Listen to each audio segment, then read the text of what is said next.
Се враќаме во студиото, кратко да подсетам гости Мирча Адамчевски и Владимир Петрески. Господин Адамчевски, ова истражување кое е направено од новинарите на Нова ТВ во соработка со уште неколку организации, како што кажав, објавено во британски Guardian, покажува дека Русија имала обиди или имала силно влијание во Македонија во изминатите 9 години и сето тоа, целото тоа истражување е подкрепен и со еден извештај на Македонската управа за безбедност и контраразузнавање, кој исто така го потврдува тоа. Еве ќе цитирам дека во последните 9 години Македонија е под силна субверзивна пропаганда и разузнавачки активности спроведувани преку амбасадата на Руската Федерација. Кажете ми, прво да ве прашам, како ви личи на вас ова истражување, ви личи ли релевантно дека Москва навистина се обидувала да го направи тоа? Па за мен лично ова не е никако изненадување содржината на текстот. Јас и сум го пишал тоа и пред години и пред три, дека Русија се обидува да шири пропаганда на просторите на Македонија. Ново е само тоа што го соопштил или документот што го дал господинот од службата за државна безбедност, што за мене е и прашање кое што е за посебна дискусија, зборува за потреба од ремонт во специјалните служби македонски, за тоа како истекуваат, што истекуваат документите. Но да се вратам на содржината на текстот, на истражувањето, мислам дека тоа истражување ги потврдува факти кои што се познати за некого се непознати и представува за мене продолжување на борбата на интересите на големите сили на Балканот и посебно во Македонија. Значи, нив не ги интересира конкретно, не се многу заинтересирани, си имаат поголеми проблеми и Западот и Русија, но очигледно дека Русија после поразот што го доживеа на Балканот, политичкиот пораз што го доживеа во последниве месеци, сега ќе се најде во една нова битка со Западот и сметам дека овој текст не е случаен, имам индиции исто така дека не е случаен и појавата негова во ова време и сето говори дека Македонија мора да се подготви сега, ќе се подготвува Македонија за влегување во НАТО и да се даде на Русија до знаење дека се знаат незините шаблони, незините однесувања, да не се обиде да го попречи влегувањето на Македонија во НАТО, дотолку повеќе што знаеме и пример со Црна Гора како беше. Можете ли само нема да се откаже Русија од Македонија, во никој случај ќе продолжи со пропагандата. Можете ли да ни појасните кога велите тој текст не е случаен, што мислите по тоа? Мислам дека, кој ќе рекол дека не е случаен, мислам дека е темпиран во време да се објави баш овие денови. Темпиран е текстот. Со каква цел? Со каква цел да се покаже на јавноста дека еве што работела Русија и да знаете дека во наредниот период, кога ќе се води битка за влегување на Македонија во НАТО, на овој начин се откриени методите со кои што Русија ја ширила својата пропаганда во Македонија. Тоа е објаснувањето мое. Петрески, амбасадата на Руската Федерација во Скопје остана молчеше за ова, но се огласи Руското министерство за надворешни работи, од каде ги негираат сите обвинувања и велат дека истражувањето е всушност прозападна, проамериканска пропаганда финансирана од Сорос со цел да се оцрни Русија. Да, тоа соопштение на Министерството за надворешни работи на Русија е како да слушате соопштение на ВМРО ДПМН, ништо не е негирано, ништо не е коментирано во содржината на текстот, се почнува на тоа и завршува на тоа дека таа организација која го објавила истражувањето, некогаш добила или во моментов добива финансиска помош од фондацијата Отворено општество, од Соросовите фондации. И намерно тука не се навлегува, затоа што тука има многу чувствителни работи. Инаку да, во право е колегата Адамчевски, кој вели дека тоа е сето познато, Тука има, нели, има детали кои не ги знаеме до сега. Мислам, например, се знаеше дека бројот на дипломати во руската амбасада во Скопје е зголемен и тоа зголемен поприлично во последниот период, ама сега знаеме точно колку имало, не знам, шпиони на ФСБ, наследникот на КГБ, колку има шпиони на военото разузнавање. Дознавме еден податок кој за мене беше фрапантен. Јас знаев дека има руско-македонски здруженија, ама ова испаѓа да е 30 руско-македонски здруженија, што е многу голема бројка, што значи дека овдека навистина се работело, дека сме биле предмет и на разузнавачка и на пропагандна обработка. Инаку Русија ова не е само кај нас. Мислам да не мислиме дека ова е кај нас. Ова се случува секаде онаму каде што Русија има интереси, каде што може да му се мисли дека може да му се спротивстави на Западот. Значи ова се случува, ние гледаме со изборите во Соединетите Американски држави, каде што исто таму имаше субверзивна пропаганда. Еве денеска дознавме, медиумите објавија, американскиот портал Интерцепт објави дека имало обиди од руското воено разузнавање да ги хакираат машините за гласање во САД на тамошните избори од 8 ноември што се случија лани. Токму заради тие работи во Холандија сето гласање беше рачно, значи не беа користени машини за гласање, пребројувањето, последично на тоа пребројувањето на гласовите беше рачно. Имаше исто така проблеми и во Франција, се појавуваа невистинити написи за Макрон, за неговото семејство и така натаму и така натаму. И ова беше, мислам, сето ова што се случува на многу во Германија. Нешто слично на Велешкиот метод, значи кажано во наводници веќе кој се цитира. Добро, да, видете, значи на големоците. Не знам, проблемот со тоа во Велес е што јас сум склон да мислам дека тоа нема врска со Русија. Може би има, ама во Македонија, во Велес изнадојдоа толку многу странски новинари, некои седеа во Велес и со недели ништо не открија.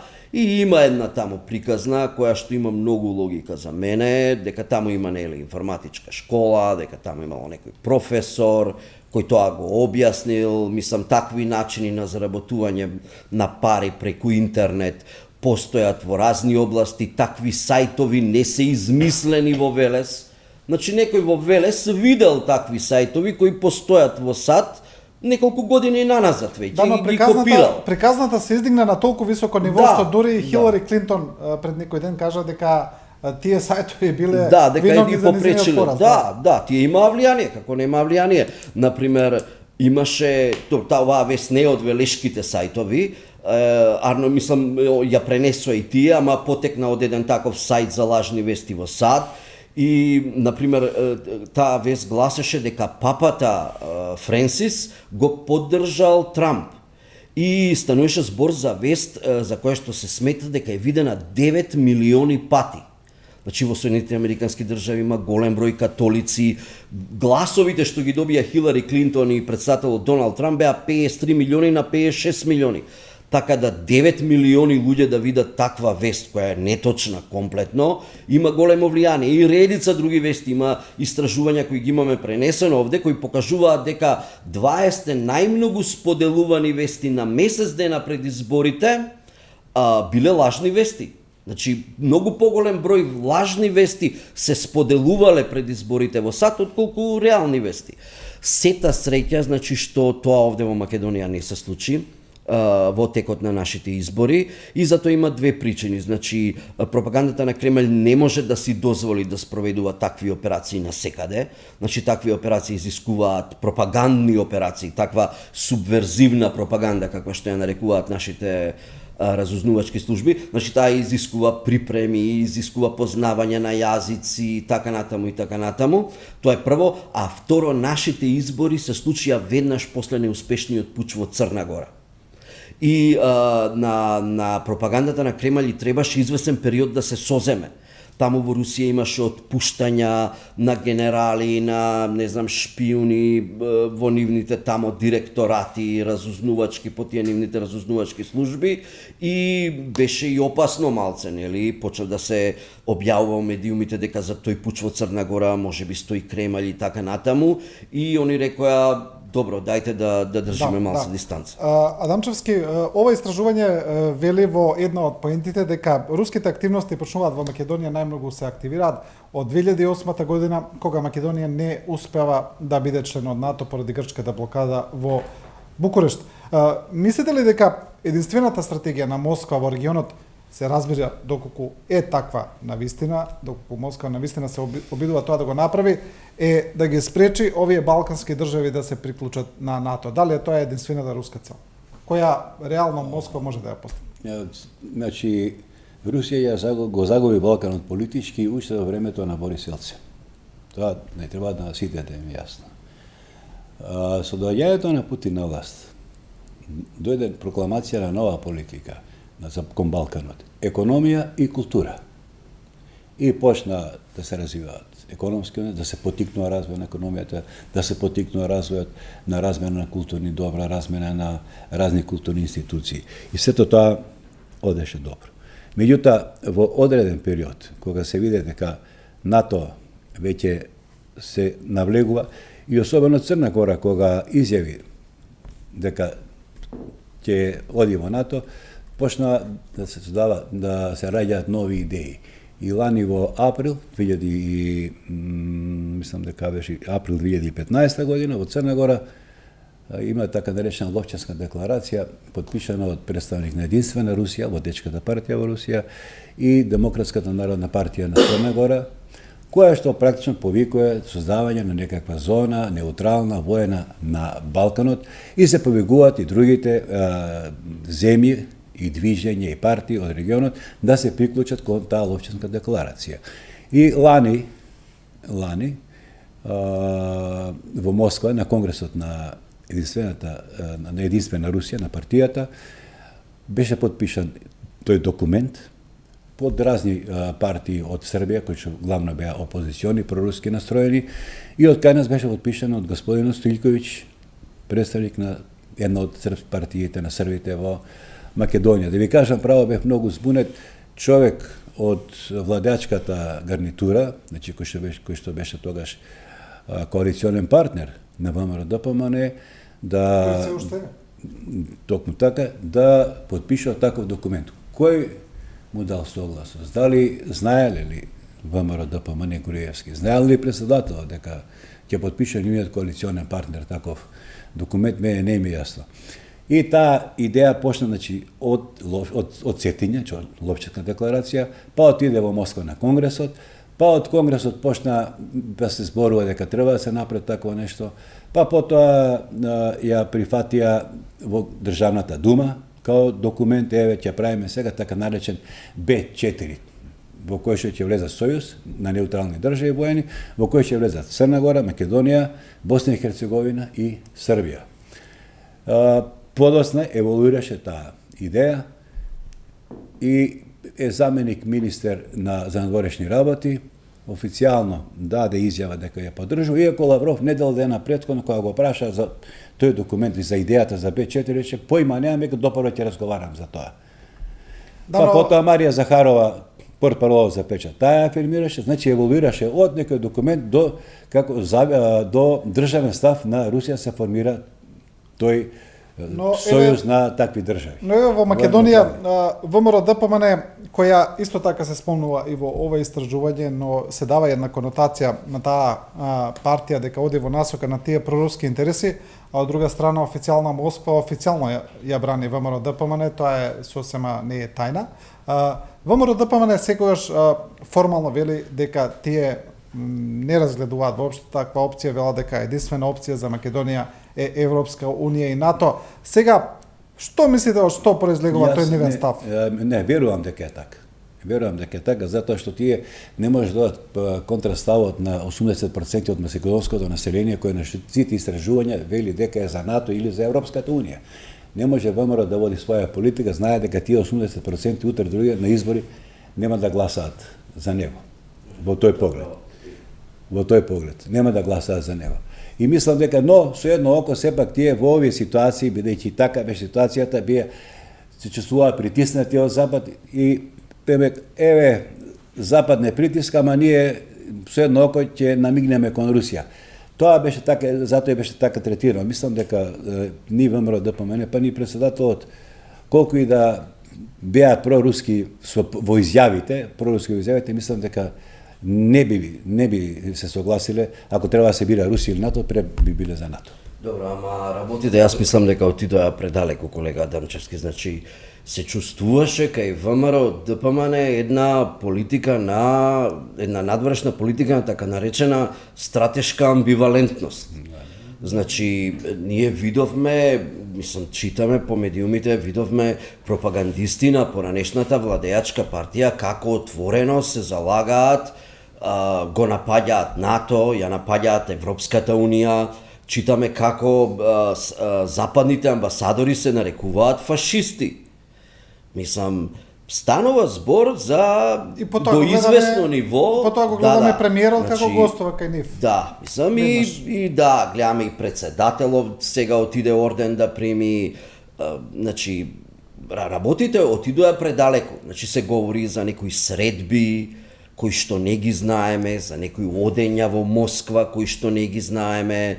Потоа, гледате вие 30 македонско-руски друштва, од каде? Па толку друштва немаме, не знам, со земји што ни се блиски овдека, каде што македонците имаат роднини, например, македонците имаат многу роднини во Србија, бидејќи нели бевме во заедничка држава, па овде нема 30 македонско-српски друштва, србите дури и партија имаат овдека. Значи, потоа да не говорам за некои испади што беа, например, председателот Иванов беше единствен кој отиде на 70 годишнината на прославата од победата на фашизмот, која се случи во Москва, нели, која што ја бойкотираше цел западен свет, заради тоа што таа прослава се случи после анексијата на Крим и нападот врз Украина. И нашиот председател беше единствен евро тамо, а од друга страна никој пак од Македонија не отиде на протестот за поддршка на новинарите на Шарли Ебдо во Париз, каде што се собраа 40 европски лидери. И мислам, тука имало притисоци, мислам да не се лажеме, значи тоа мислам дека и го пишува, имало притисоци од страна на руската амбасада овде, од страна на представници на Руската федерација, каде што се барало од поранешната влада да излезе со официјално соопштение дека, сега не знам точно што било тоа, не сум присуствувал на тие разговори, ама каде што ќе дадат поддршка на Руската федерација, можеби дури ќе се откажат од НАТО и така натаму, и тогаш се очекуваше Руската федерација уште повеќе да го поддржува ВМРО ДПМН, и тука се гледа и дека Руската федерација искажувала големо незадоволство затоа што такво јавно писмо од владата, од поранешната влада нема, никогаш не се ни случи. Па токму затоа јас зборував дека тоа што го кажете последно писмото зборува дека ако треба да се бира, тие нема да се одлучат за Русија. Мислам, немало да се одлучат за Русија, затоа и не го напишале тоа писмо. Иначе што се однесува до притисоците за амбасадите, само ќе ја вратам назад. 1993 година во Москва председателот Борис Елцин пукаше врз парламентот. Може би се сеќавате за тоа. За 24 сати доби поддршка од сите председатели во светот. Од Клинтон, најважните Кол, Митеран. За 24 сати. Знаете што значи францускиот председател да нареди да се пука во парламентот? Тој никој пат нема да го направи тоа. Меѓутоа, овие му дадоа поддршка. Да, тоа зашто другата страна беше уште полоша. Ама, не се полоша е за Америка, полоша за Франција, меѓутоа не знаеме дали за Русија била полоша. Добро, Адамчевски... Сакам да кажам дека тоа што барали добро направиле овие што не подпишале таков документ. Сакам да ве прашам, кога доколку оваа информација е точна, дека што го кажува истражувањето, дека руската амбасада се обидела да направи притисок. Колку тоа е реално?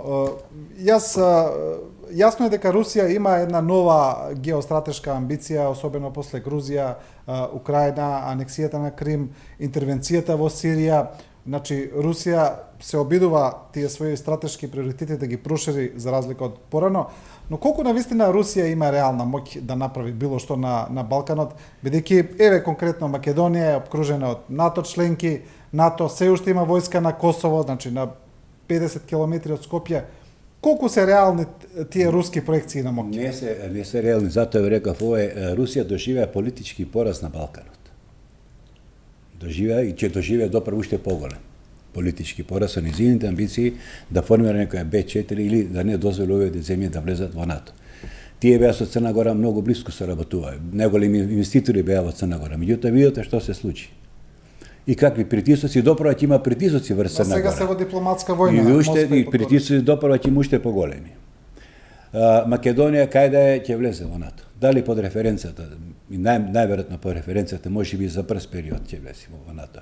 Ќе остане само Србија и Босна и Херцеговина, која што не знаеме како ќе се развие заради тоа што како е конституирана. Верувате дека и Србија после 5-6 години и таа ќе влезе во НАТО. И таа ќе се откаже од Србија. Добро, Србија има малку специфичен Ќе статус. се откаже од Русија. Како специфичен статус посебен? Нема Па никако. поради бомбардирањето на НАТО. И Црна Гора имаше Демократската партија, викаше не одите во НАТО, не бомбардира, па влегоа во НАТО. И Вучич и другите им ќе викаат не бомбардираат. Вучич има задача сега да ги внесе Србите во НАТО.